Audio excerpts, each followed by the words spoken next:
Bom dia, graça e paz da parte do Senhor Jesus. Perguntar para vocês uma coisa: tem como a gente não ficar com o coração tocado depois de ver as crianças falando do nascimento de Jesus? Tem, Lúcia, como ficar com o coração indiferente a isso?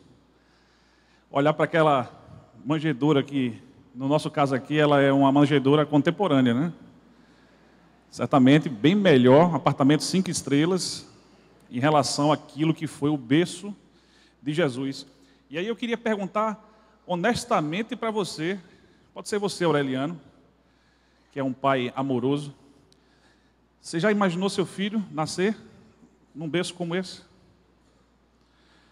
Eu tenho 5 e eu, graças a Deus, que meus filhos não nasceram numa manjedoura, mas Jesus nasceu. E é interessante quando a gente pensa no fato do nascimento de Jesus, e as crianças falaram que esse nascimento traz uma certa ansiedade ao coração. Não traz?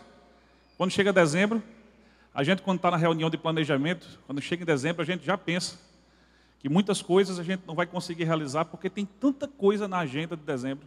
Na de vocês também é assim, ou é só na agenda do ministério da igreja? Se a gente quiser marcar alguma reunião com vocês no sábado que vem, será que a gente consegue com todo mundo? Não, né? Porque a nossa agenda está tão cheia de coisas.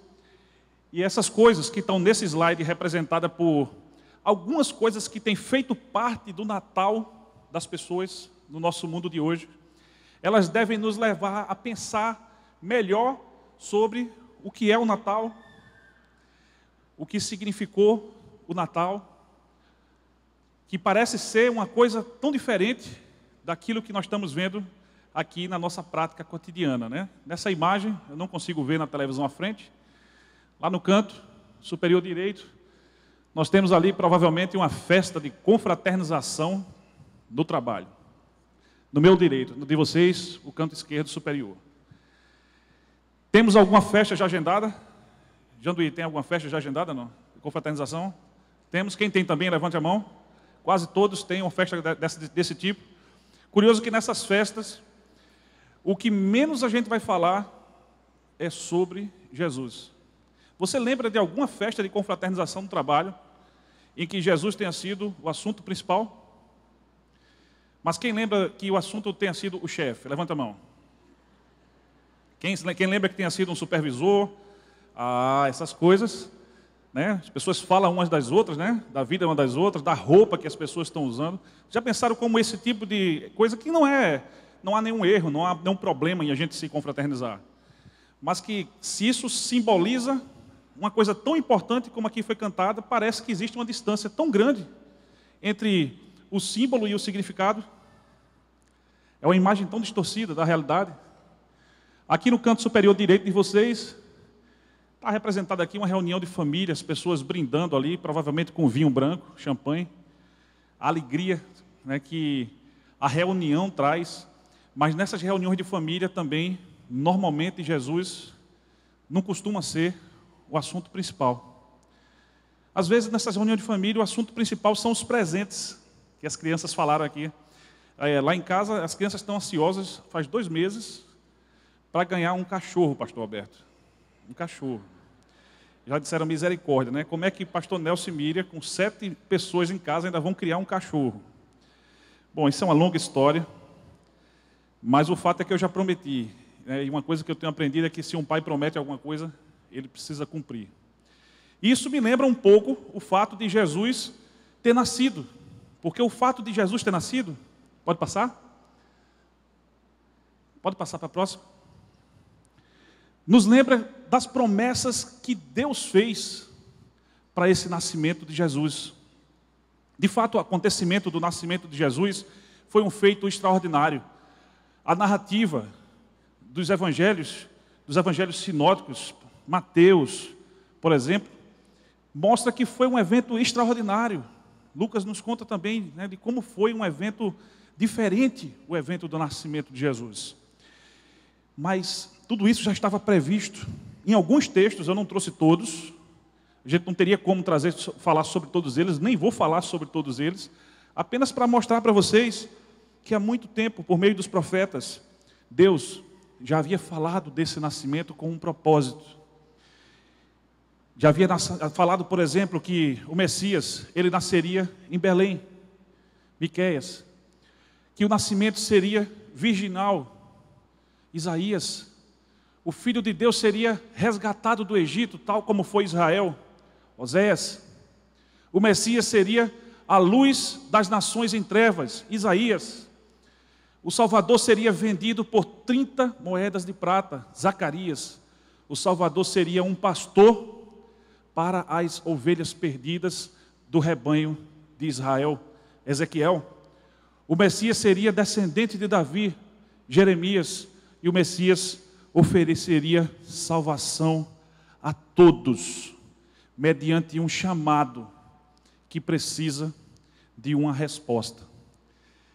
E o texto que nós vamos meditar na manhã de hoje, pode passar, querido, ele se encontra em Filipenses capítulo 2, nós vamos ler dos versículos 5 até o 11, tal como está proposto no nosso texto.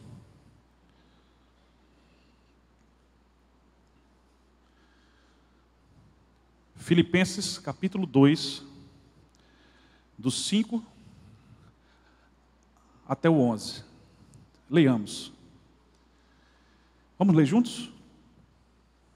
Seja a atitude de vocês a mesma de Cristo Jesus, que embora sendo Deus, não considerou que o ser igual a Deus era algo a que devia apegar-se, mas esvaziou-se a si mesmo, vindo a ser servo, tornando-se semelhante aos homens, e sendo encontrado em forma humana, humilhou-se a si mesmo, e foi obediente até a morte, e morte de cruz.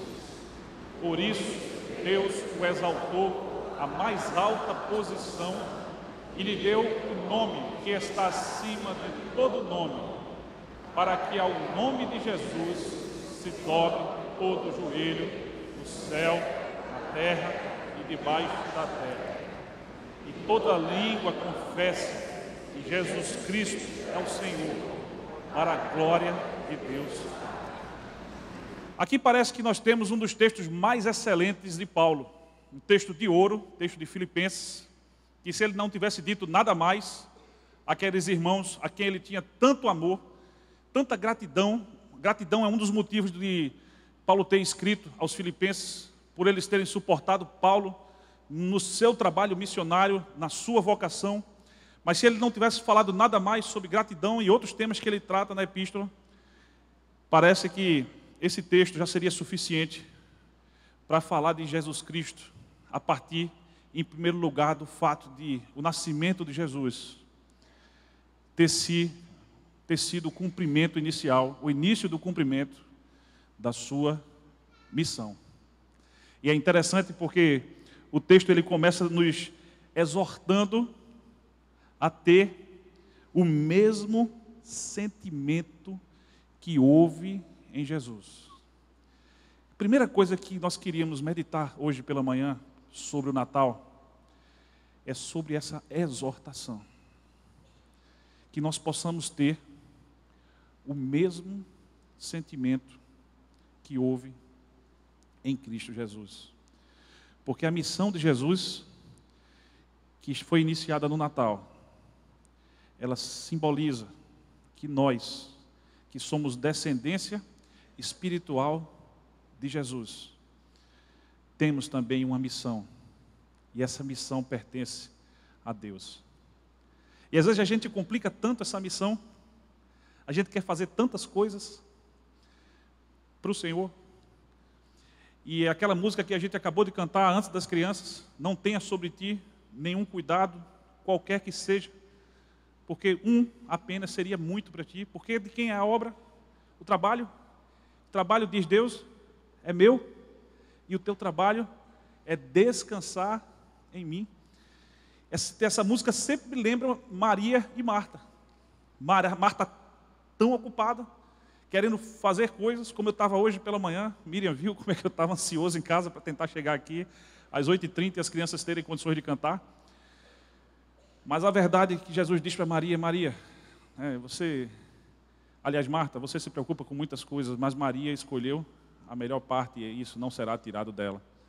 A melhor parte era estar contemplando Cristo, aprendendo dele, seus ensinamentos, sua sabedoria, sua fidelidade, a forma como ele mostrou o que é o amor, a forma como ele obedeceu a Deus na demonstração prática desse amor até a morte de cruz. Quantos de nós realmente estamos interessados nisso? Essa é uma pergunta que o Senhor hoje nos faz. O nascimento de Cristo aponta para uma missão. Essa missão é a missão de Deus.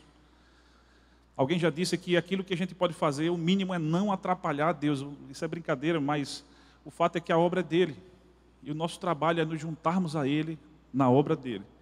Para isso, nós precisamos ter alguns atributos desenvolvidos no nosso caráter, no nosso relacionamento com Deus, para que a gente possa entender qual é o nosso chamado afinal. A que nós somos chamados, a que somos vocacionados para fazer. Se a gente não entende o princípio, o Natal, provavelmente a gente não vai entender a missão. Isso nos chama atenção nesse mês de dezembro todo. E especialmente, lembrando hoje que nós estamos falando também um pouco sobre o processo de discipulado que a nossa igreja adotou em assembleia para cumprir essa missão. E que uma das coisas que a gente se propôs nesse discipulado foi conviver. E Paulo está nos dizendo em Filipenses 2, justamente, que Jesus escolheu cumprir a missão em primeiro lugar, convivendo conosco.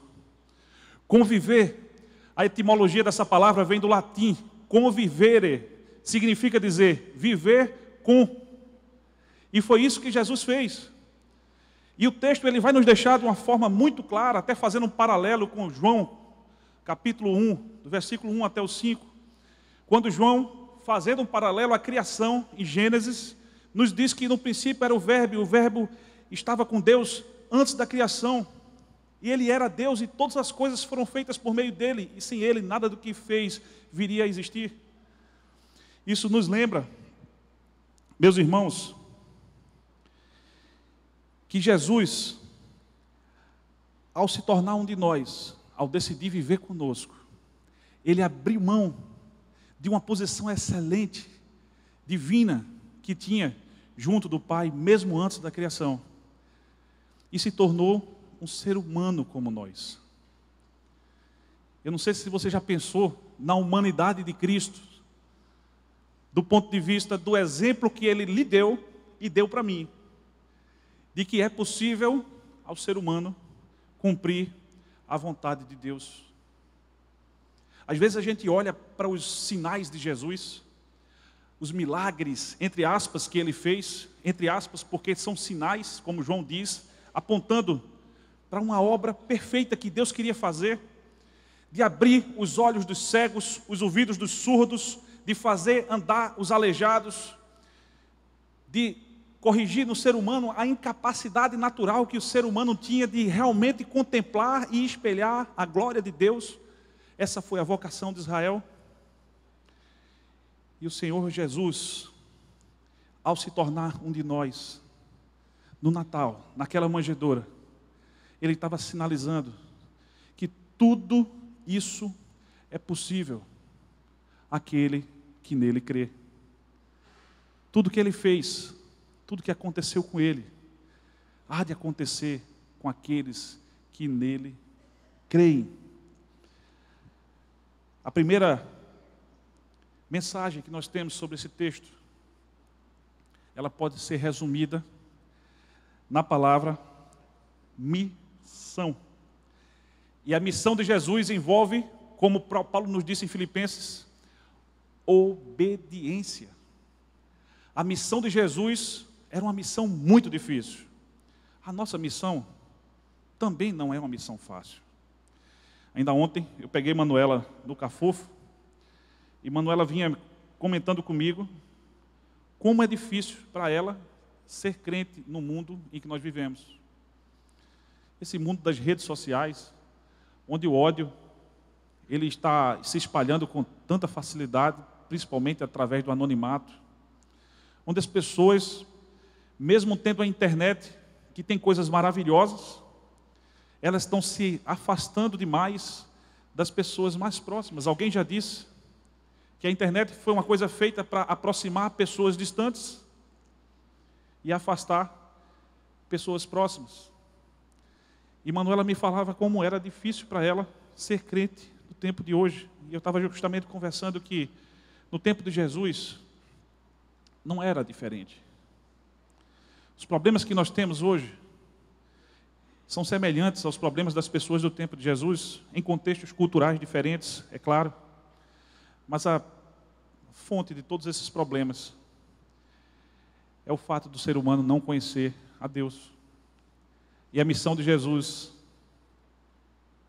é Jesus levando Deus ao conhecimento dos seres humanos, para que os seres humanos pudessem contemplar em Cristo a glória de Deus e assim decidirem fazer a mesma coisa, seguir seus passos e nas suas atitudes, no seu lar, no tratamento com a sua esposa, no tratamento com o próximo, também possam estar espelhando a glória de Deus. Isso me faz lembrar que na sexta-feira eu estava almoçando com Miriam no trabalho, perto do trabalho. Eu estava muito ansioso, porque ontem nós tivemos um encontro dos homens. Aliás, eu não trouxe nenhuma imagem para mostrar para vocês. Prometo no próximo domingo trazer. Mas se tem uma imagem Zila que diferencia o encontro dos homens do encontro das mulheres, foi o irmão Totti ligando a caixa de som que descarregou na bateria do carro. Vou trazer depois para vocês verem, né? A bateria do carro alimentando a caixa. Então, um servo de Deus, com a sua inteligência, com a sua criatividade, eu olhei ele fazendo aquilo ali, eu disse, eu jamais seria capaz de fazer isso. Não no estado em que eu me encontro, né? E aí alguém já disse, né, que o encontro dos homens ele é raiz. E o encontro das mulheres disseram que é Nutella, mas isso não é culpa minha, não. E para fazer o encontro dos homens, eu tinha que dar presentes, eu queria dar presentes para os nossos preditores, que foi o Felipe Andrade e o pastor Jefferson. E aí, Deus tocou meu coração, eu falei com a serva de Deus, lá do Leiva, e o Leiva disse, não, pode trazer, a gente vai oferecer um almoço para eles. Aquilo ali para o restaurante deve ter sido, o Leiva fica lá na Rua da Hora, faz uma propagandazinha, porque é muito bom. E pode ser uma coisa muito simples para o restaurante, mas para mim, que estava precisando de um apoio para fazer um evento com poucos recursos, foi uma coisa tão boa, né, tão significativa. E às vezes a gente não sabe, gente, como pequenos gestos de amor podem transformar a vida de pessoas. Coisas simples. Jesus não chamou a gente para fazer coisas muito complicadas. Coisas simples, que têm uma dificuldade natural. Por exemplo, para ser como Ele, a gente precisa negar a si mesmo. Antes do ide, tem um vinde. A gente precisa se aproximar dEle. A gente precisa aprender a ter a mente dEle, para que a gente possa fazer essas coisas simples que realmente fazem diferença no cumprimento da missão que Ele nos confiou. Ele deu exemplo, a missão dele, Robson, foi uma missão de obediência. Nós sabemos que muitas vezes não é fácil obedecer. Olhando para Cristo, isso parece fichinha, porque a obediência dele custou muito mais caro do que aquilo no que tenha custado ao máximo para cada um de nós aqui, que estamos participando desse culto. E você também que se encontra aí pela internet, sendo ministrado por essa palavra. Em João 4:34, Jesus disse, a minha comida é fazer a vontade daquele que me enviou e completar a sua obra. Isso explica muito bem o fato da humilhação de Cristo, que Paulo está nos chamando a atenção em Filipenses. Abrir mão da divindade que ele tinha junto do Pai, para se tornar um de nós. E a gente às vezes olha para esses milagres a que eu falava, pensando num Jesus divino, num Jesus, Filho de Deus, que naquele momento tinha todos os poderes de Deus, e Jesus disse, aquele que crê em mim fará obras maiores do que as que eu fiz. A gente se esquece que ali a gente tinha um Jesus ser humano, como nós. E uma das primeiras heresias que a igreja teve que enfrentar ao longo da sua história foi uma heresia chamada docetismo, que era um ensinamento falso de que Jesus ele não era homem, ele apenas parecia homem. Daí a origem dokein, ou seja, ele parecia ser homem, mas que tudo aquilo que ele fazia era porque ele era um espírito. Isso é uma negação do Natal, porque do Natal Cristo se fez um de nós, em carne e osso, passando por dificuldades, passando por necessidades, mas sobretudo com um coração conectado ao Pai todo o tempo. E essa é a condição para que o ser humano possa obedecer. E a gente quer cumprir a missão. A gente tem uma declaração de missão. E a gente às vezes se esquece que essa missão envolve obediência. E que essa obediência ela se espalha por todos os nossos relacionamentos. Porque o amor que nós temos a Deus, ele flui ao lado das pessoas que se encontram na nossa esfera de proximidade. E a gente vê Jesus dando esse exemplo na última ceia, em que ele toma o vinho e o pão e aponta para o seu próprio sacrifício, esclarecendo que aquilo ali era um ato de amor. Muitas vezes, nós queremos fazer a missão de Deus e não queremos obedecer a coisas mais simples que Deus nos pede.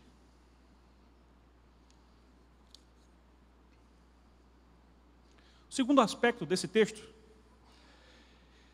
é que Jesus, no cumprimento da sua missão, e eu já falei um pouco sobre isso, Jesus se identifica conosco. Ao se tornar ser humano, ele se identifica com os nossos problemas, ele se identifica com as nossas dúvidas, ele se identifica com os nossos medos, com as nossas crenças limitantes, em que supostamente nós acreditamos que não somos chamados, não somos capazes de fazer aquilo a que somos chamados. Quando nós sabemos, e é verdade, que Deus não escolhe capacitados, mas Ele capacita escolhidos. Israel era uma nação insignificante, e essa nação foi chamada por Deus, e ela se tornou uma nação poderosa, muito menos poderosa do que hoje. Mas se a gente analisar o mapa mundial hoje, Israel está cravado no lugar em que Deus estabeleceu. O país não é exatamente aquilo que Deus queria que ele fosse, mas ele está ali como símbolo da fidelidade de Deus. E Jesus veio por meio desse povo, e ele se identificou com aquele povo na sua religiosidade. Jesus era judeu, ele não era cristão, ele era o próprio Cristo, mas ele se identifica com um povo extremamente religioso, observador da lei, interessado em cumprir a vontade de Deus, mas que não sabia como, não por outra razão. O texto nos diz que Jesus veio para as ovelhas perdidas de Israel.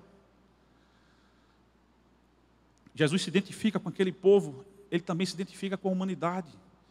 Ele teve fome, ele teve sede, ele padeceu necessidades, ele teve medo.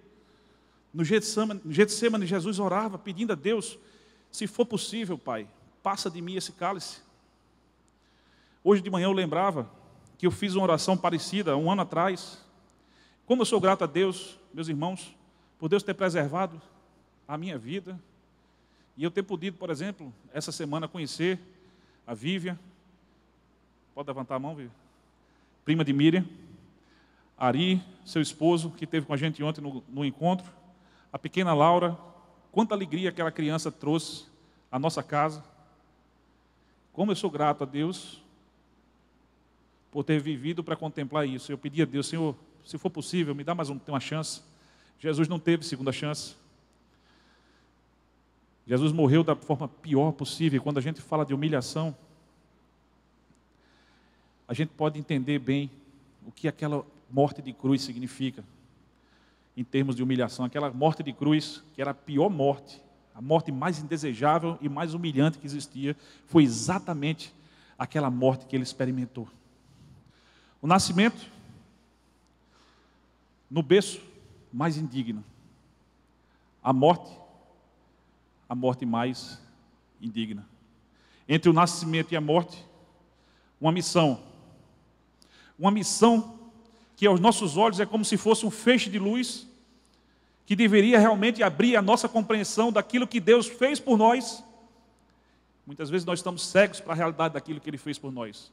Nós estamos vivendo como se Deus não tivesse nos salvo, como se Ele não tivesse nos dado a sua palavra, que é um verdadeiro manual de vida. Ela não disciplina todos os nossos problemas, ela não traz uma resposta clara para todos os nossos problemas, mas ela traz princípios.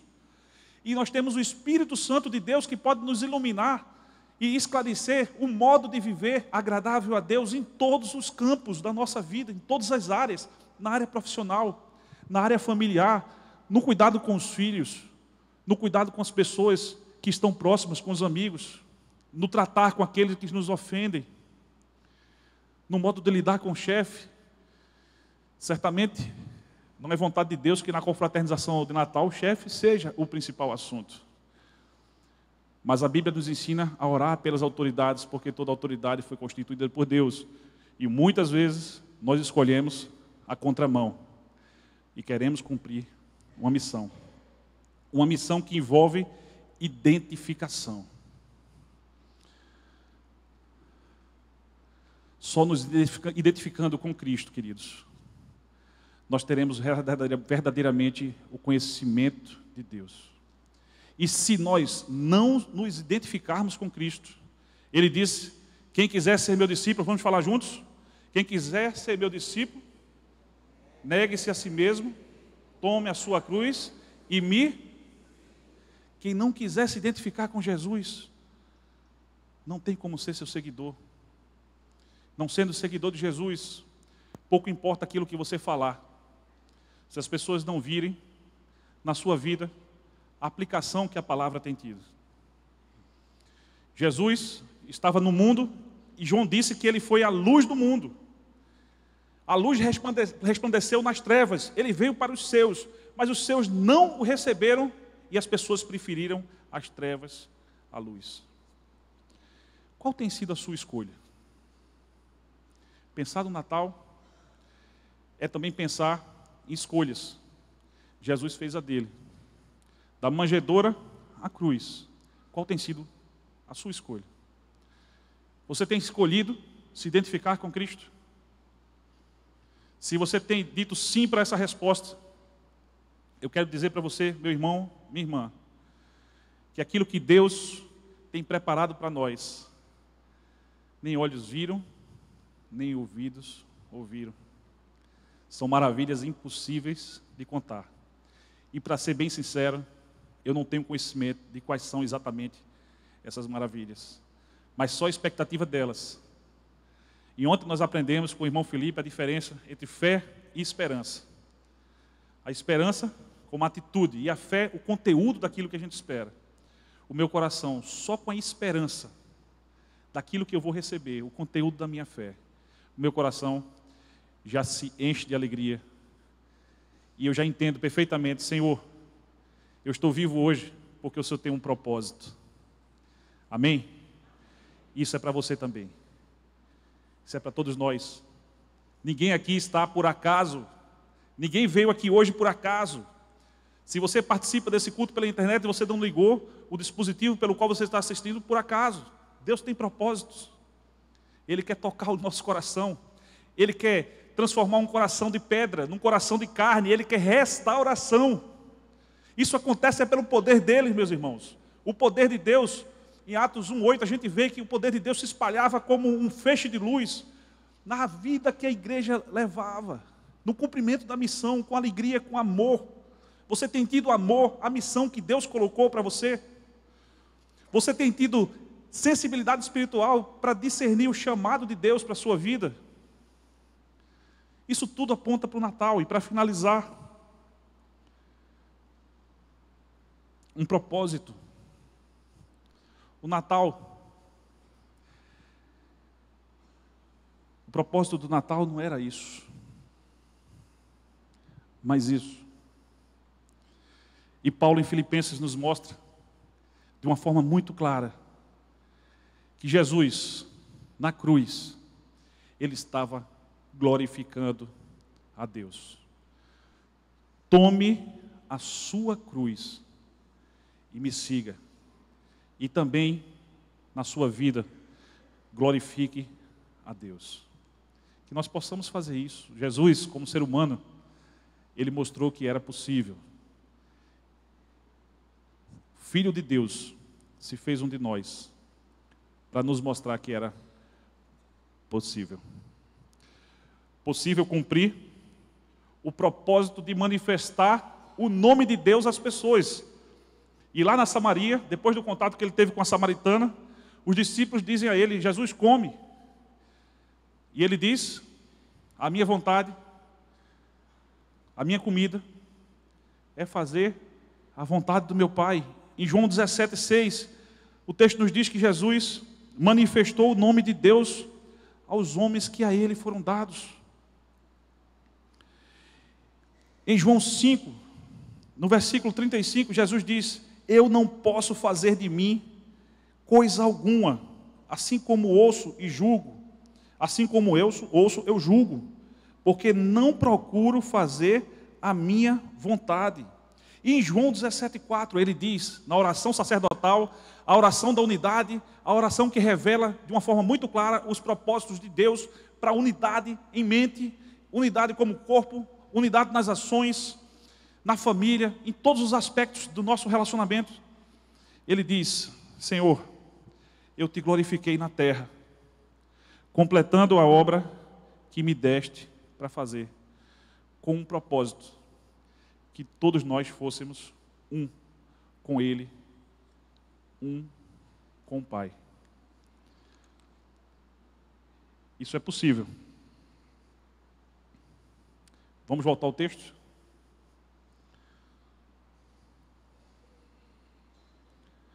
Pode passar? Vamos ler juntos? Seja a atitude de vocês a mesma de Cristo Jesus, para que ao nome de Jesus se dobre todo o joelho e toda língua confesse que Jesus Cristo é o Senhor, para a glória de Deus Pai. Para que todos sejam um, Pai, como Tu estás em mim e eu em Ti, que eles também estejam em nós, para que o mundo creia que Tu me enviaste. Amém. Esse Natal seja diferente para todos aqueles que tiveram a oportunidade de meditar nessa palavra. Vamos orar? Baixe sua cabeça. Feche seus olhos, eu quero interceder por você e agradecer ao Senhor pela sua palavra. Santo Deus, muito obrigado por ter ministrado aos nossos corações. Particularmente, Deus, eu reconheço que não sou perfeito, que sou um pecador e que muito me falta ainda para ser exatamente aquilo que o Senhor deseja. Mas o meu coração se dispõe a Te conhecer cada vez mais e Te seguir e Te obedecer.